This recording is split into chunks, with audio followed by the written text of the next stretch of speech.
રેખા અમે છે ને અમારા બહુ ને બધી છૂટ દીધી, જે પહેરવું હોય એ પહેરે, જીન્સ પહેરે, ટી શર્ટ પહેરે, કુર્તી પહેરે, કુર્તા પહેરે, જે પહેરવું હોય ની પહેરવાની છૂટ, પણ એના રૂમમાં.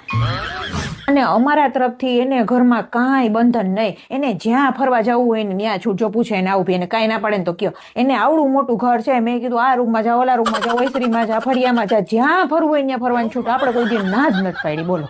અને આપણે જો એને ઘરના બધાય મોટા મોટા નિર્ણય લેવાની છૂટ, એને શાકમાં કેટલી સીટી વગાડવી, એને દાળમાં કેટલી સીટી વગાડવી, એને ઢીલો બાંધવો, કઠણ બાંધવો, બધી છૂટ એના ઉપર. આપણે કોઈ દી કાંઈ દખલ અંદાજી ન કરી, એ બધાય નિર્ણય એના ઉપર. અને મારા સ્વભાવની તમને ખબર ને, મેં એને ચોખ્ખું કીધું, તું આ ઘરની વહુ નહીં, તું આ ઘરની દીકરી, તારે હાવ આરામ કરવો હોય તો એને આરામ કરવાની છૂટ. અને આપણા ઘરમાં કામે શું હોય, કચરા, પોતા, વાસણ, કપડાં, રસોઈ, વધીને કંઈક ઇસ્ત્રી કરવાની હોય, વધીને કંઈક ઘઉં સાફ કરવાના હોય, એવા બે ચાર કામ આવે તો એ બધું હોય, બીજું કાંઈ કામ ના હોય આપણે. તો મેં તું તારે ઘરનું બધું કામ પતાવીને 10-20 મિનિટ આરામ કરી લે, તને કોઈ કાંઈ નહીં.